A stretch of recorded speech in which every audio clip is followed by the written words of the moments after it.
Uppies!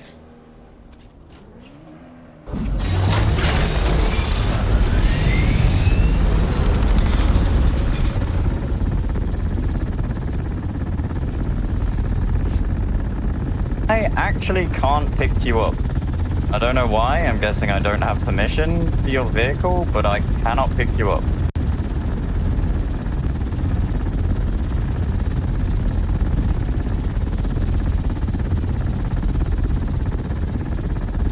Uppies!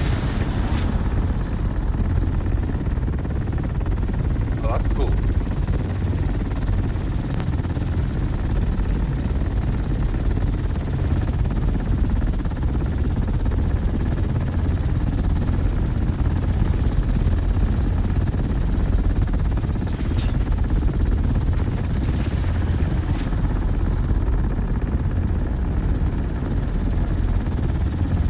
And that's how high I can pick you up. The closer to you I am, the quicker I can drop you. Pretty cool.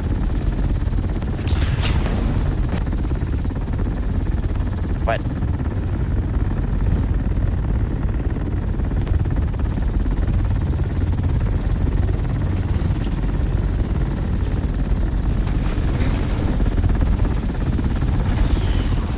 Jesus. I hear myself fucking think every time that's fine. Thing is fucking loud.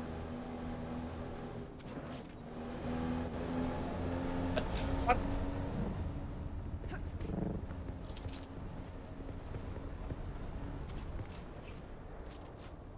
Alright, let me give you an associate and let me, like, just wait till you see how many fucking seats are in that thing.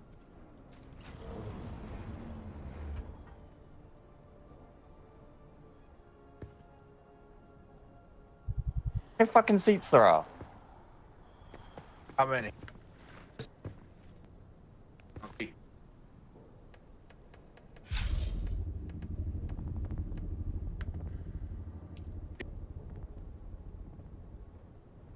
To see the seats?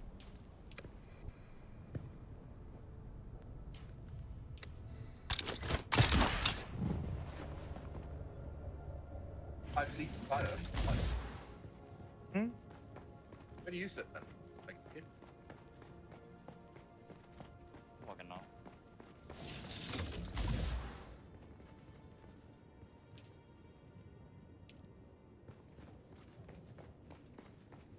Ground flight.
Yeah, I mean that. So, this thing's gonna carry a sandcrawler then, yeah?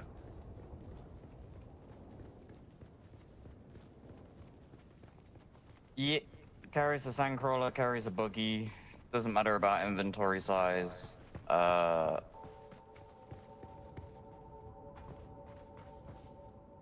Said it's not entering the deep desert until the entire guild's protecting it because of how expensive it is. Yeah, no, I agree. All of us in Scout But Mark 6 at least. I'm joking, by the way, Mark 5. yeah, Mark 5s, Mark 6s, whatever. So just as long as it's got plenty protecting it. And then you have one person on Overwatch over the fucking worm sign, and the rest of us swoop around and fucking keep things off it. Not even using thumpers anymore for spice sand. Yeah. But you don't have to in the desert. You do in the deep desert if you've got a sand crawler, but if it's harvesting by hand, no. You just stand in the mouth of the big fucking worm and then run when it comes up. I've actually seen the big worm yet. You know that big spice circle that you probably harvesting from? Yeah, we know the big worm comes up for that, but we were harvesting it for 7 hours yesterday, on and off, something like that. Time, but that whole big fucking circle, mouth of the big worm. Yeah. I'm gonna take Fell there. I'm gonna take Fell there. I'm gonna take her vehicle away and run away. I wouldn't do that. I think she got the Bene Gesserit run. Fine. Make sure she's in the middle. Because then she'd run out of stamina before she gets there. Jesus. We've put a fob up on the far left desert, up in like A1. Slowly filling it with water, and then just it's got medium refineries there and everything like that.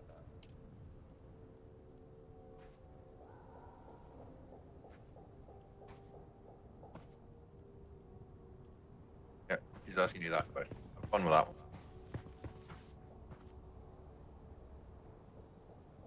Sounds good.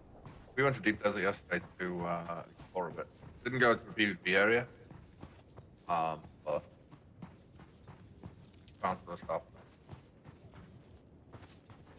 Need to figure out how to make plastinium.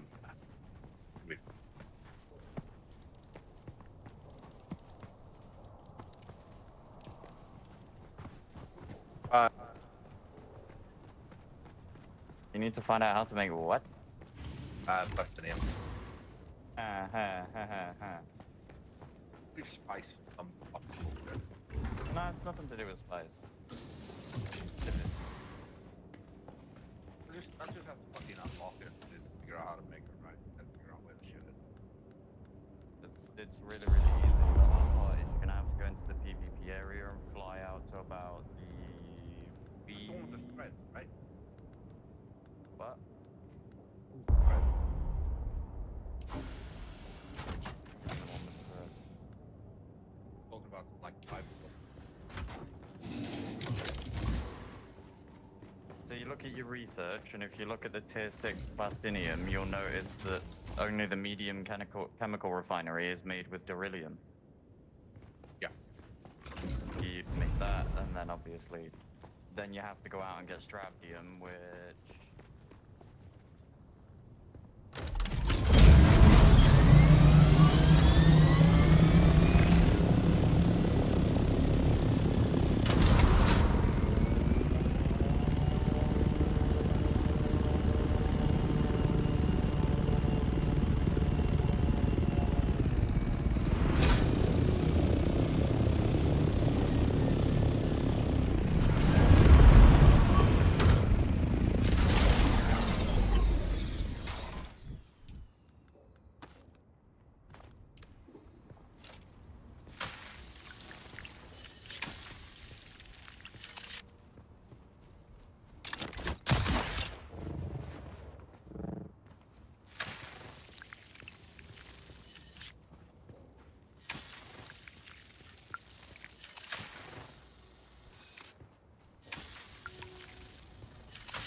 Master Inspirator with a daily motivational. Today we must remember when you live with purpose, hard work isn't an option, it's a necessity.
A seasoned crew chief goes missing from an iconic harvester, and nothing is as it seems. In this tale of intrigue, betrayal, and deadly ambition, the sands of Arrakis hide many secrets.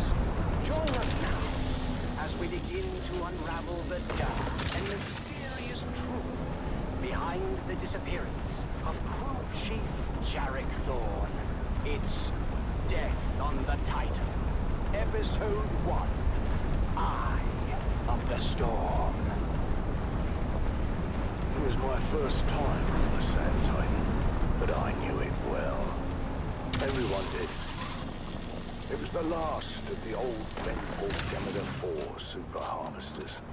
A 6-deck factory harvester with a rebuilt Pyramidium centrifuge. A rust-hued colossus had become more than its well-worn constituent parts. The Sand Titan had become a symbol of the Spice Miners Guild itself. Its silhouette was a well-known and comforting sight upon the dunes, but I wasn't there for the tour. I'd followed a long and circuitous route from Transport Thopter to Transport Thopter as I worked my way into the deep deserts where the Sand Titan roamed. As a senior ombudsman for the Spice Miners Guild, it was my job to solve problems, make sure that the spice kept flowing.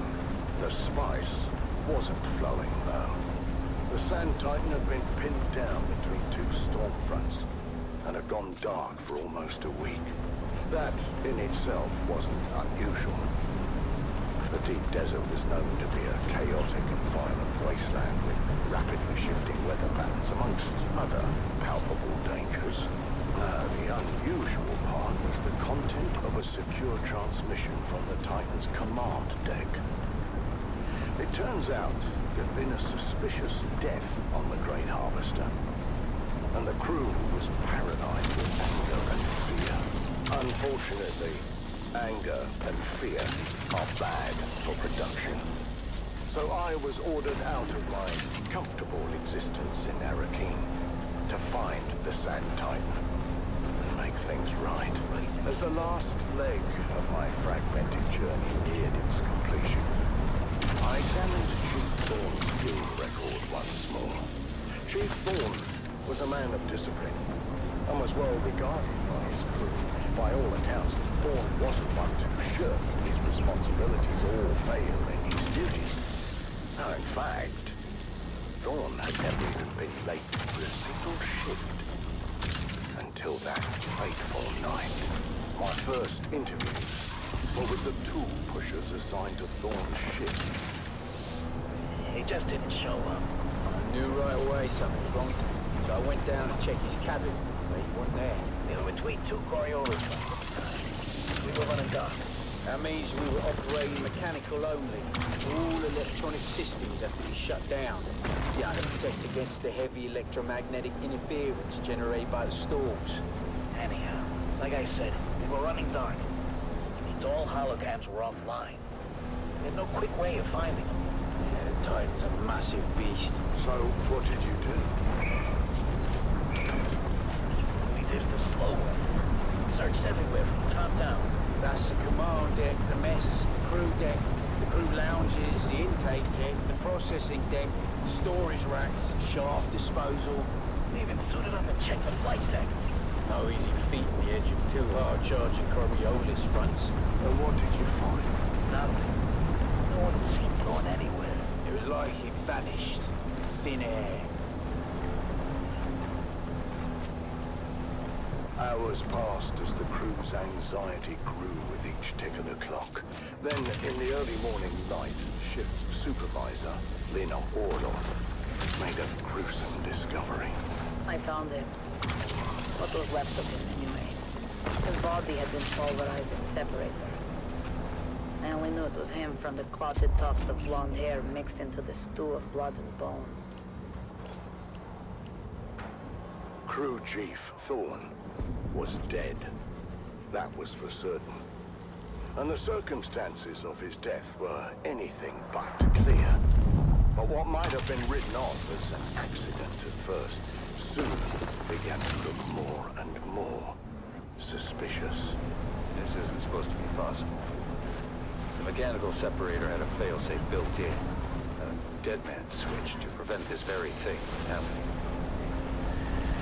Someone had to deliberately override that and multiple other safety features to cause this. At that point, Captain Andahar Noah, the Sand Titan's capable leader, sent his call for help before launching his own investigation. And among the crew, one name quickly rose to the Sector surface. weather. A large Deckhand sandstorm is Rico Marr. After an anonymous report, Rico had been investigated for skimming unprocessed spies, an offense that led to a heated confrontation with crew chief Thorne. Tell me, Tessa, how did you come to be in the crew lounge when Thorne and Rico came to blows? It was Captain Noah's oath day. I was passing through the lounge on my way to pick up the cake. And what did you see when you got there? Thorne and Rico going at it. Well, there was a lot of yelling at first, but it got physical quick. I mean, Rico was a big guy, but Thorne knew how to fight and laid a beating on Rico. We separated them before it got too bad, but you can see for yourself. The holocam caught the last part. Think you can humiliate me like this? Sector I'll be weather shitting alert. teeth A large for a month. sandstorm is Count yourself approaching. lucky, thief. In the old days, they would have fed you through the mechanical separator. I have no bloody idea how that got there. I've never seen that before. The incident had been diffused, for the time being. But the tension between Thorne and Rico was palpable. Was it enough to drive Rico Marr to murder? That's what I was working to find out. I was shift supervisor in Chief Thorne's next rotation. And how would you characterize Thorne's state of mind? Thorne was worried. He didn't report the fight with Rico straight away, which is weird for such a straight arrow. What happened next? We don't know all the details, but holocam coverage tracked Rico to Thorne's cabin later the same night. There was some kind of second altercation. Did Rico have an alibi for the time of Thorne's disappearance? No, he didn't. He claimed he was in his quarters the whole time. But the storm front had closed in. We were running dark. There was no way to confirm his location with the holocams. So, with suspicions mounting against the deckhand, Captain Noah ordered Rico Marr to the brig. And what we found next raised even more questions. What am I looking at? That's a mnemonic film wire containing a coded message to Thorne. I knew exactly what it was. but I wanted to learn what the shift supervisor knew. Far as we could tell, the code was based on old cipher used by Atreides signal intelligence. The plot was thickening. Why was Thorne receiving secret messages from the Atreides? And why was that message in Rico's possession?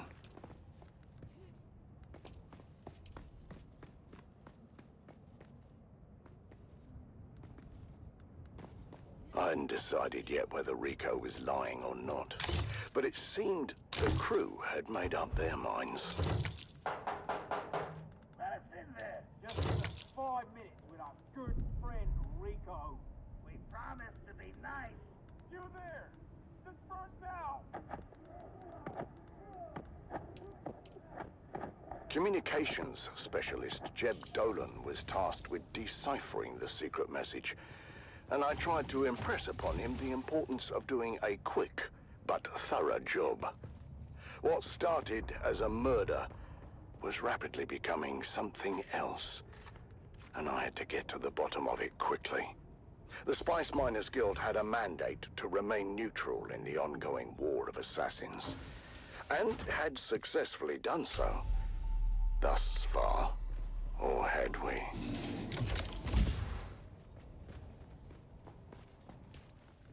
Join us again next time, as new secrets are revealed, and we dive deeper into the enigmatic depths of Crew Chief Jarek Thorne. But until then, stay vigilant and watch the sands, until death on the Titan returns.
I heard a whisper you were headed my way.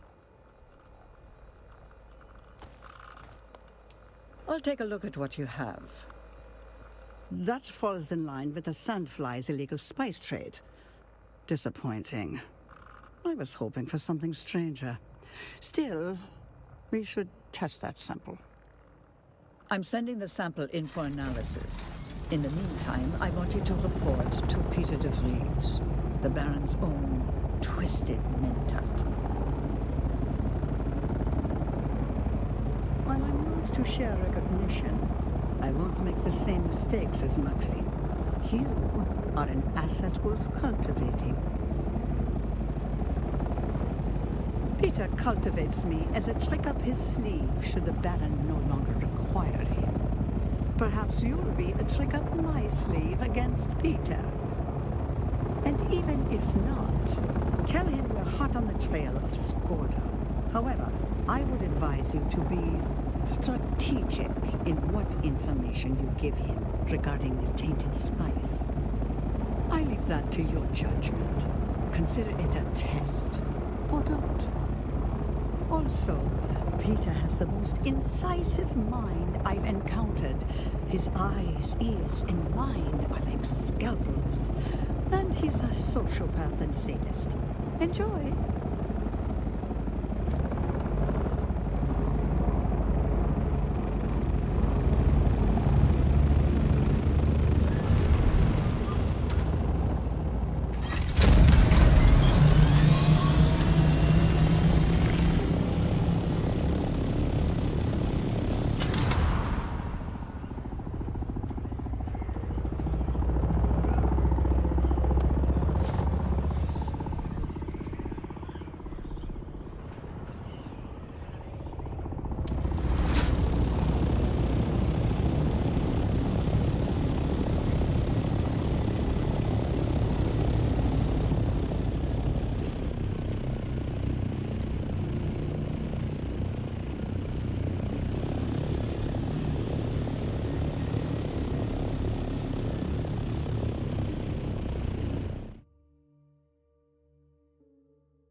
Something approaches me. In order to determine if it is an aid or an impediment to my plans, I must dissect it. Mentally, of course. Now, your message. Quickly. Yes, enough about you. Tell me about this fascinating investigation the two of you are conducting. I've read the reports. Tell me something new. A hasty promise. I'll hold you to it. And what of this mystery substance he's involved with? Have you learned anything regarding it? Really? That is what you'd like me to believe? Go on then. What else can you tell me? Thrill me with something amazing.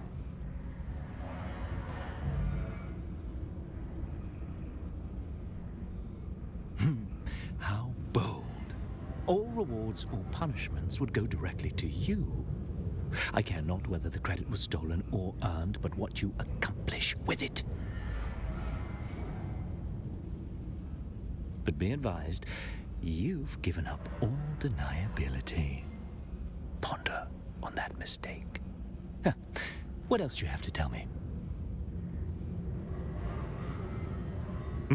Of course she does. Very flattering. But you risk boring me with information that I already know. This conversation has run its course. Return to Simone. Tell her I want that substance and its analysis as soon as it is available. Be advised, I already know the truth to answers you gave. I always know. Look over your shoulder. Leave the light on. Sleep tight.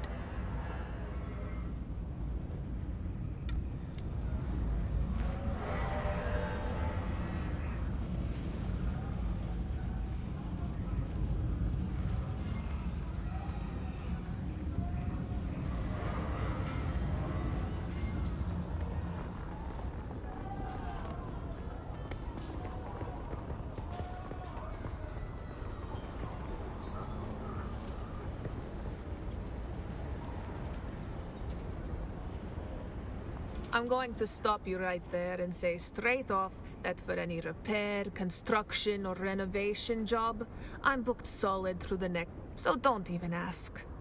Best I can do is maybe let you have it. War's great.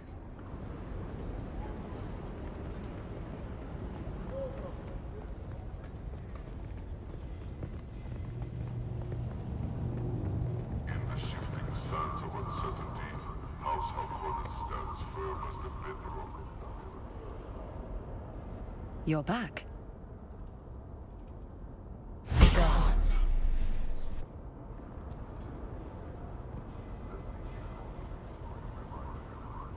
Those who oppose House Harkonnen meet only ruin.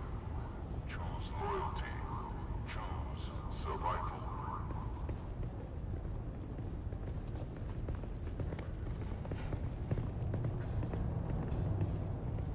Educate yourself in the teachings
Well, well, the plot thickens, darling.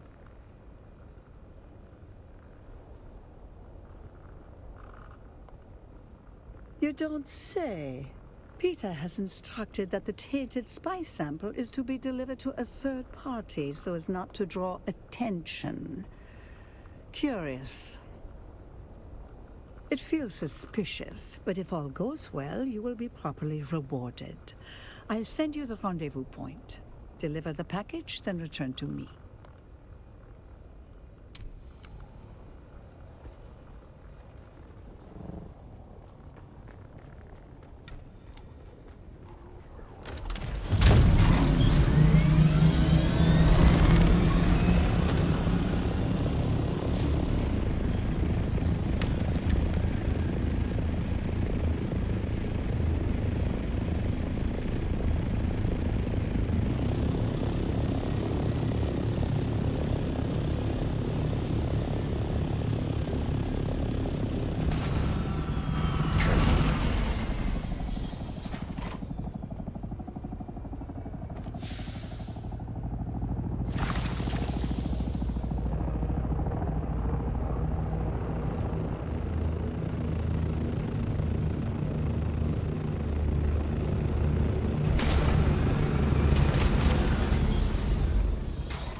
And now, loyal subjects, it's time to explore the wonders of the universe.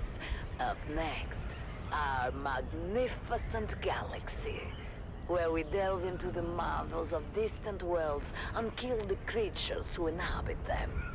Stay with us as we embark on a journey of discovery, awe, and carnage. Greetings, my loyal listeners. I am, as ever, your host, Lord Havoc of the Obsidian Plain, and I bid you welcome to another episode of Our Magnificent Galaxy, the premier nature program of the Harkonnen Network. Today, we find ourselves on the harsh and unforgiving world of Salusa Secundus, known for its extreme temperatures, wild beasts, and difficult terrain. We have ventured here, hoping to observe the elusive Salusan tiger, a magnificent creature of myth and wonder. Our skilled Harkonnen travelers have already spent months on this planet, teeming with danger and raw, untamed beauty, following the faintest of trails to locate a rare specimen of this critically endangered animal. Let's explore this treacherous landscape.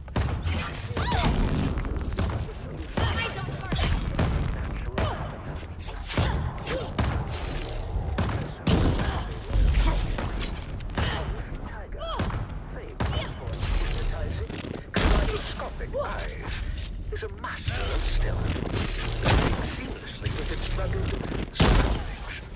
We must be very quiet to come close. There, movement just beyond that ridge.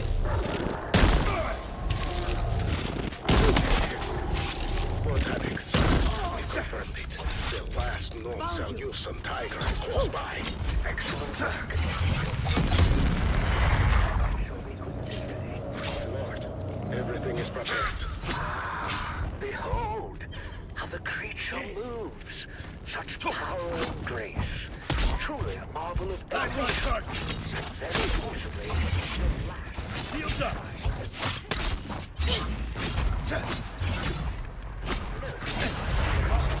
The striking stripes. And the three pairs of kaleidoscopic eyes, sharp and alert, ever nature's most formidable creations. As you know, steadfast loyalists, the Seleucid tiger is not merely a subject of study, but a prize to be claimed. This magnificent beast will now be subdued as a testament to Harkonnen dominance.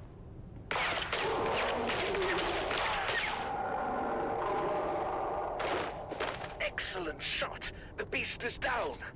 Secure it before it awakens.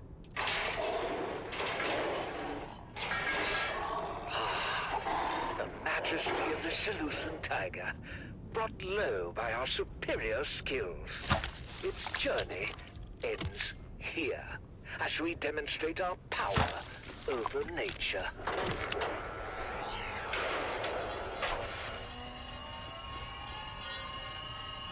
Death by the lethal Zenobia injection is a slow, agonizing process, necessary to assert our control and to deter any other creatures like us, if any indeed remain, from ever challenging our superiority again.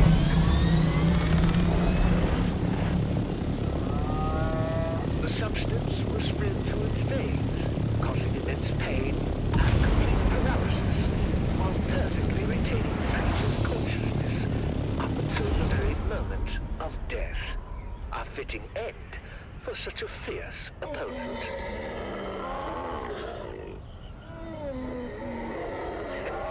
This, my devoted followers, is the true might of House Harkonnen. No creature, no matter how rare or powerful, can withstand our will. And now, for the final touch. This creature's marvelously iridescent eyes, extraordinarily rare and valuable, can be preserved as trophies if they are carefully extracted from a still living specimen. And oh, at last, the many-colored eyes of the Seleucid tiger, a reminder of Lord Havoc's, of Harkonnen's superiority and the power we wield. Remember this day, for it marks another victory in our relentless pursuit of dominance throughout our magnificent galaxy. Until next time, my loyal listeners, this is your host, Lord Havoc of the Obsidian Plain, signing off.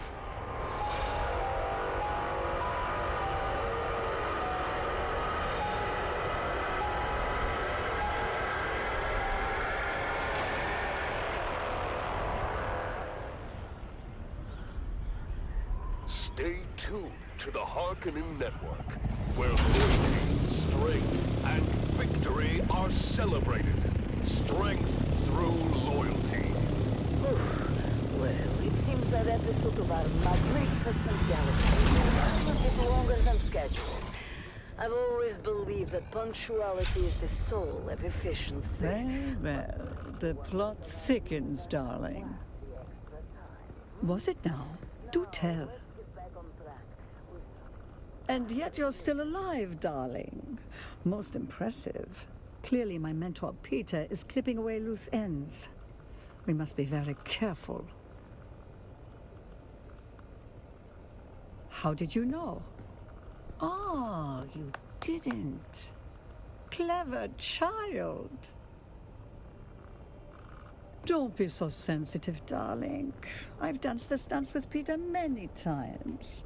I'd be insulted if no one made the attempt. I'm delighted to have a savvy protege. Peter is too big a threat now. You will take that tainted spice and poison his food with it. Poison snoopers will not detect it.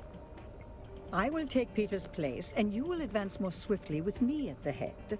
I'll make a much more pleasant superior than DeVries, I assure you.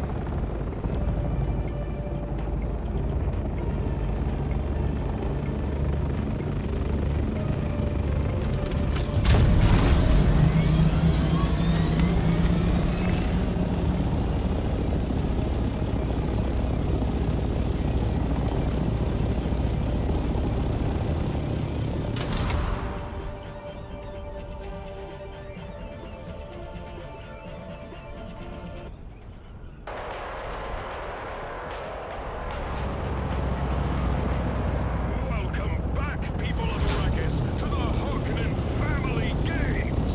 We return now to the deadly labyrinth on Gedi Prime, where...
What do you have for me?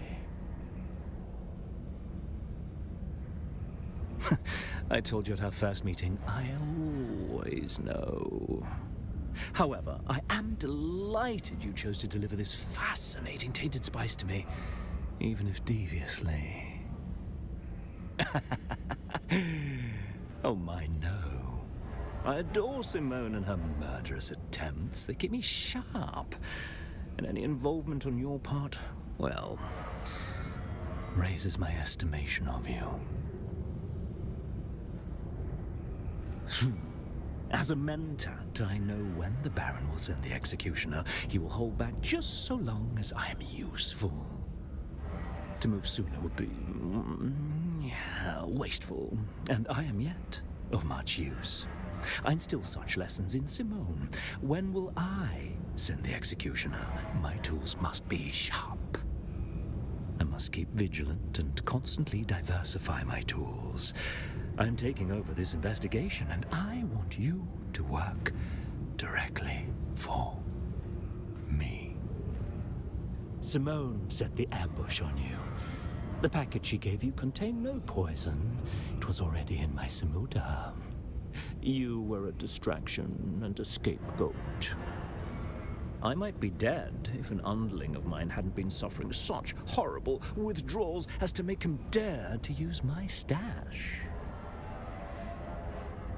Oh, Simone still has her uses, and she's a vicious delight. But I'll be putting her to uses other than this tainted spice mystery. As for you, do not fear. I don't desire your death. That would be wasteful. You are, after all, very useful to me yet. We must know the origins of this bad spice. I detect an imperial hand at play, but I do not know from what direction or from whom. We shall trace the lines of probability back to Skorda. He has answers that can be cut out of him, and he has recently appeared in Arakeen.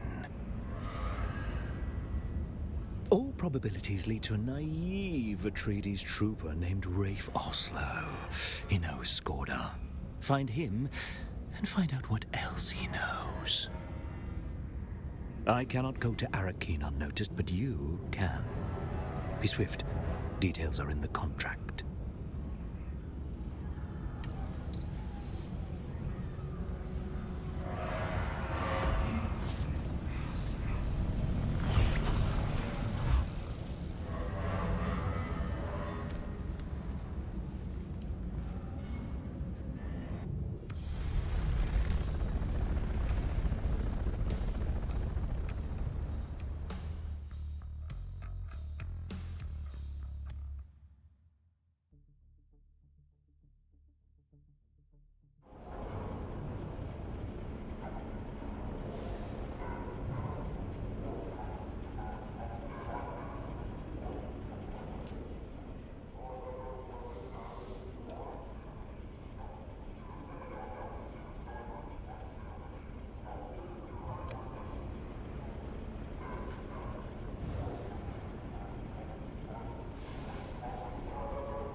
Hey there.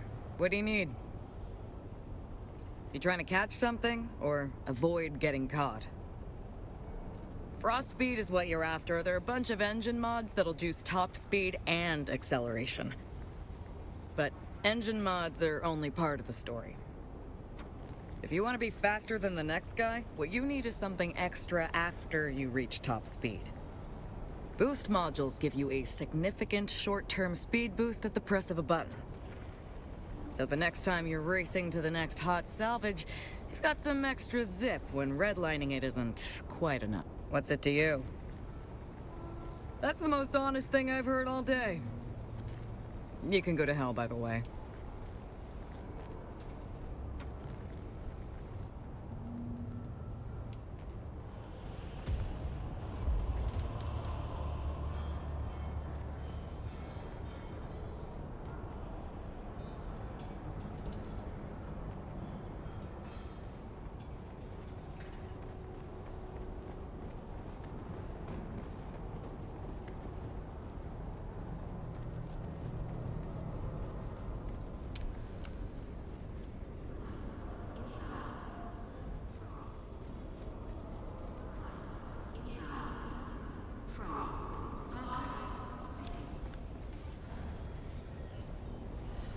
Welcome. Would you like to deposit or withdraw Solaris?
Into the jaws of death.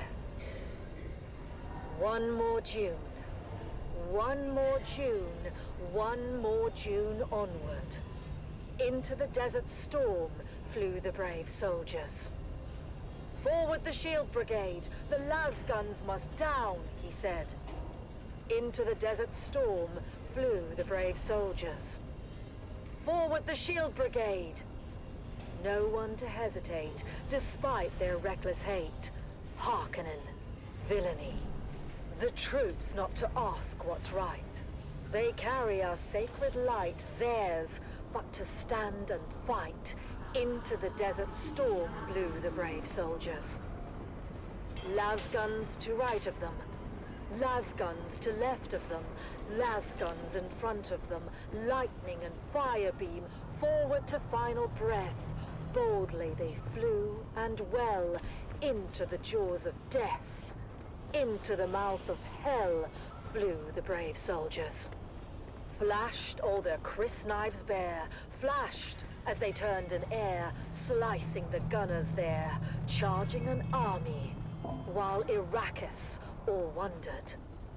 Plunged in the battle smoke, right through the line they broke. Harkonnen and Sardaukar reeled from the crisp knife stroke, shattered and sundered. Then they flew back, but not all of the soldiers. Las guns to right of them, las guns to left of them, las guns behind them. Lightning and fire beam forward to final breath. They that had fought so well came through the jaws of death. Back from the mouth of hell, all that was left of them, left of the soldiers. Ne'er will their glory fade. Oh, the wild charge they made. Atreides, in debt to them, honor the charge they made. Honor the shield brigade. Oh, noble soldiers.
stranger.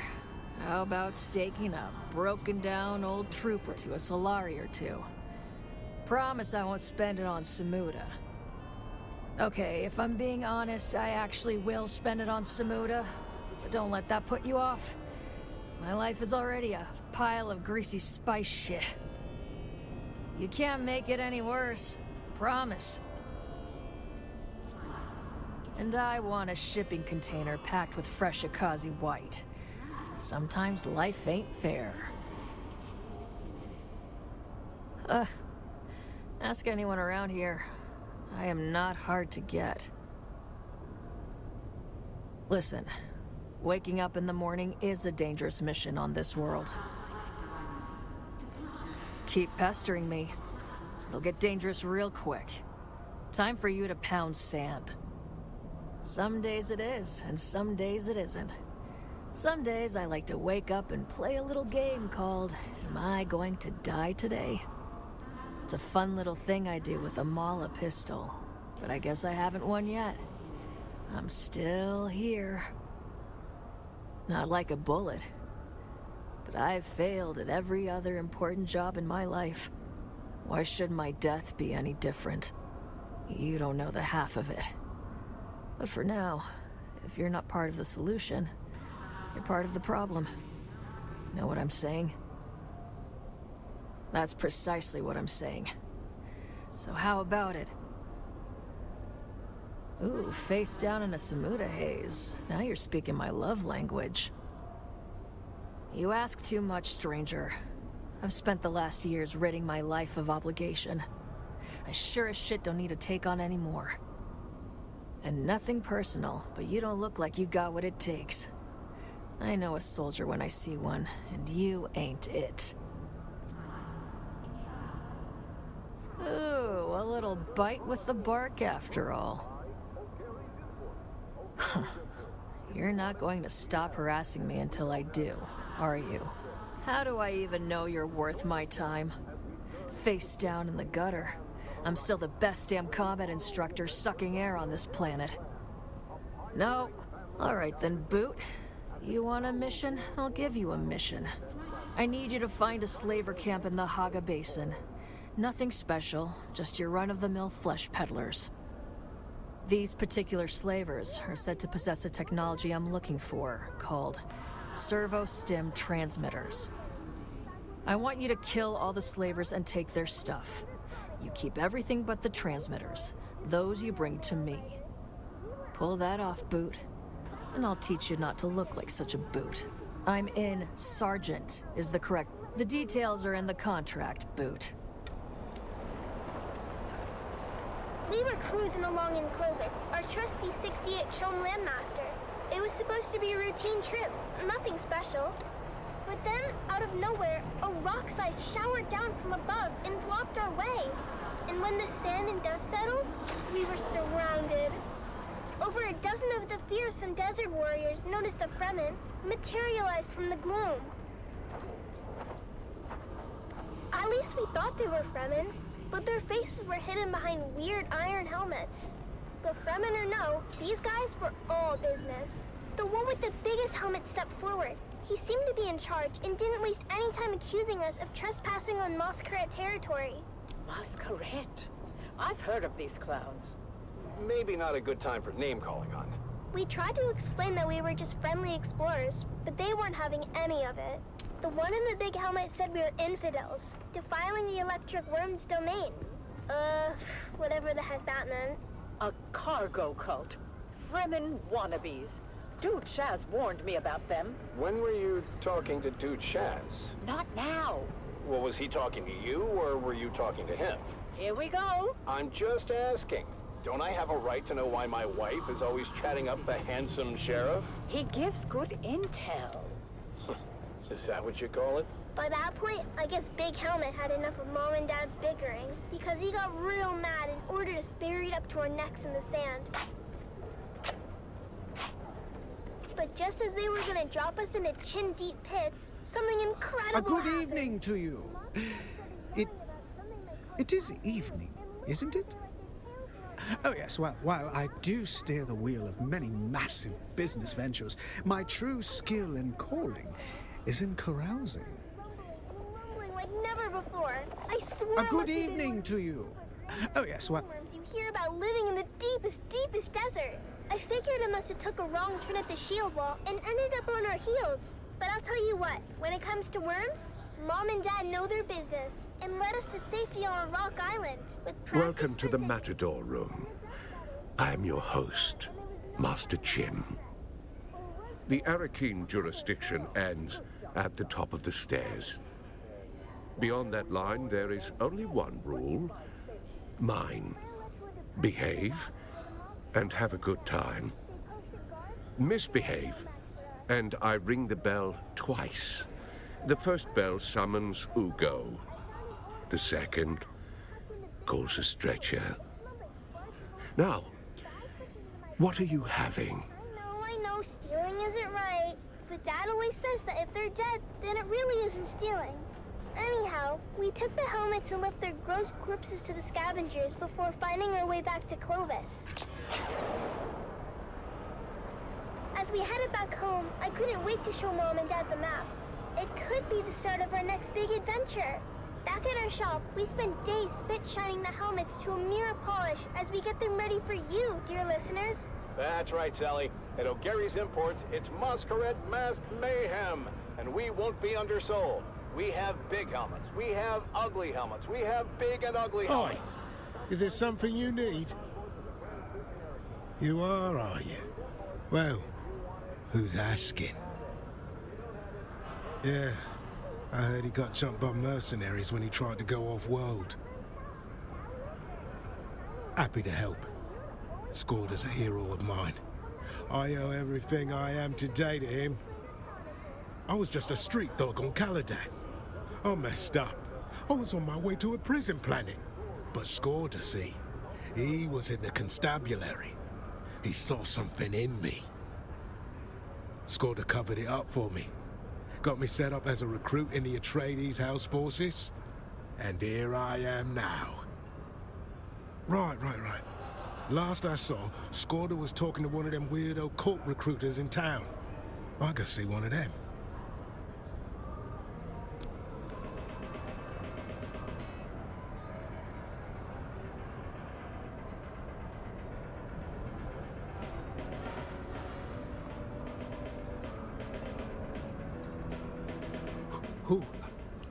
Who are you?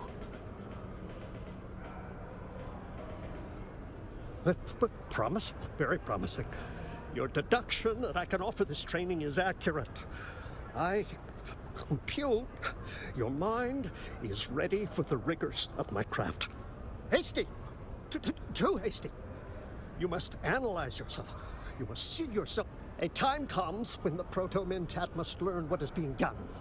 It may no longer be done to them. That time is now. The Mentat has to share in the choice of whether to continue or abandon the training. Only the potential Mentat can know. I require assistance. I was cast out by those whom I served. I was cast out by everyone. What? No. It is merely a thing that happened, a link in the chain of my personal history. Emotion does not come into it. Now focus. The past is irrelevant. The present is the thing. Pathways to the future are the thing. I bide my time in these streets and back alleys. The criminal underworld is a series of equations, like anything else. Applying my superior Mentat skills serves me well in this place. My syndicate grows, however. A rival, the Mobula gang, is causing problems. It's contaminating my equations. Find members of the Mobula gang. Extract useful data. Cause them calamity in the proper proportions. Remember, information is as important as injury. Once you know all the figures in someone's equation, you can solve them. History, written in blood and sweat, the remnants of glory. In the silence, we remember names and faces faded. Faded but not forgotten, their legacy a flame undying. Glory may fade, but honor remains. A guiding star, eternal, the remnants of glory. In the stillness, whispers linger, ghosts of battles fought. Won or lost, but not forgotten, their echoes. Echoes of valor.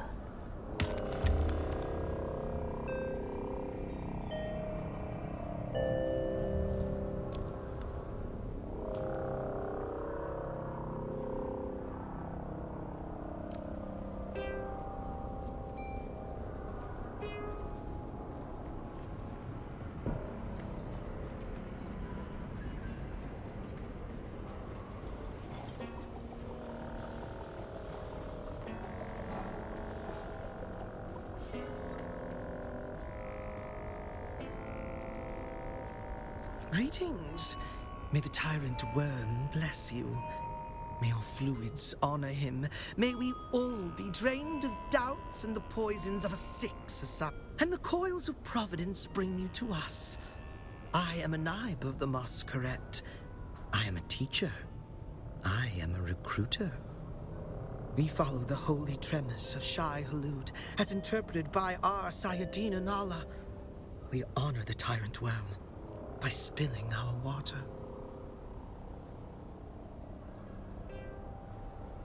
Oh yes, a promising convert. Come to our learning center in the Udum. You will find your friend, and perhaps enlightenment.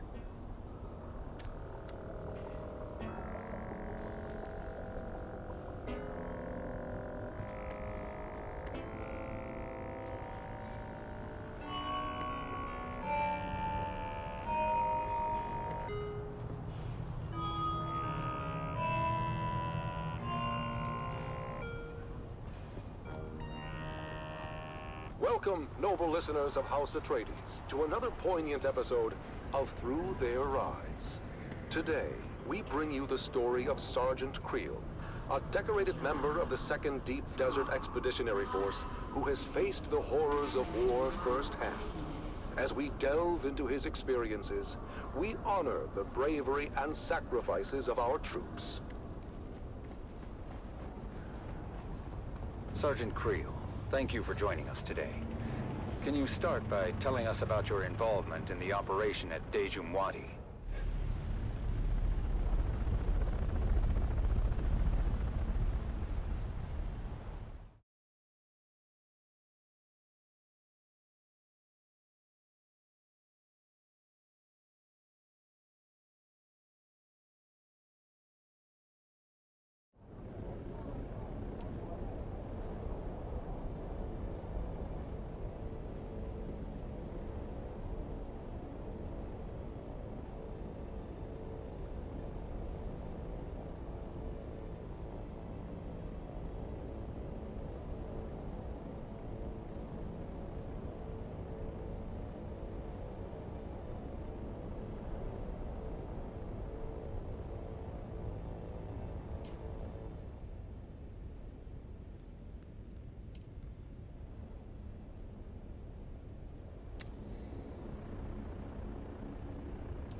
What do you have for me?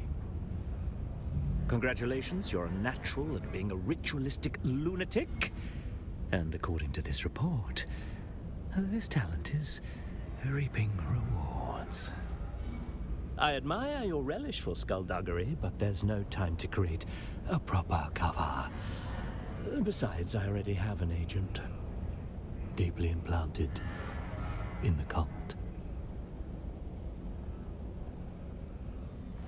Your eagerness is impressive, your listening comprehension less so. I haven't the time to contextualize every order. Such tedium makes me I have received whispers that mysterious mercenaries attacked Skorda. He made a daring escape. Hard to say who the attackers were. Is Skorda a true believer, or is he using the cult as a shield? Attack the cult directly. Bring me Skorda, or actionable information. I'll dust off my cult deprogramming torture methods, just in case.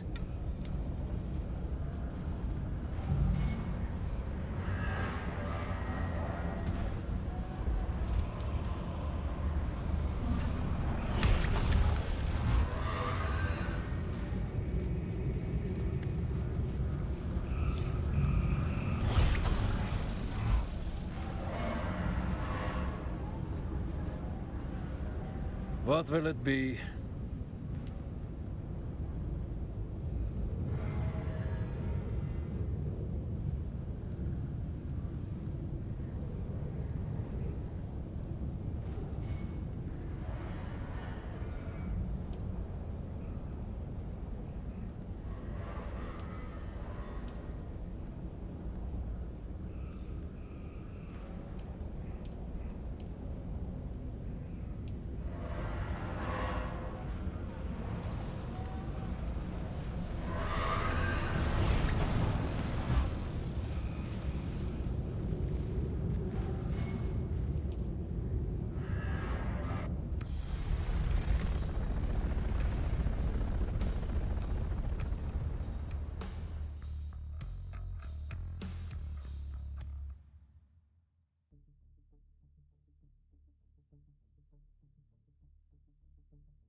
Something in your body language and vibration sets you apart from anyone else I've seen of late.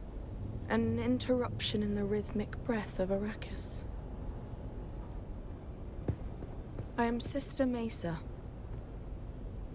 Not exactly.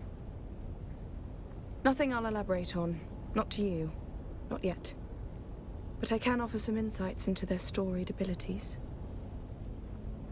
As a guard, do you suppose? Or a groundskeeper? No. My proximity to their fortress denotes no alliance, loyalty, or employment. I am in hiding. Circumstance dictates I keep a low profile in this place on which the universe will soon turn.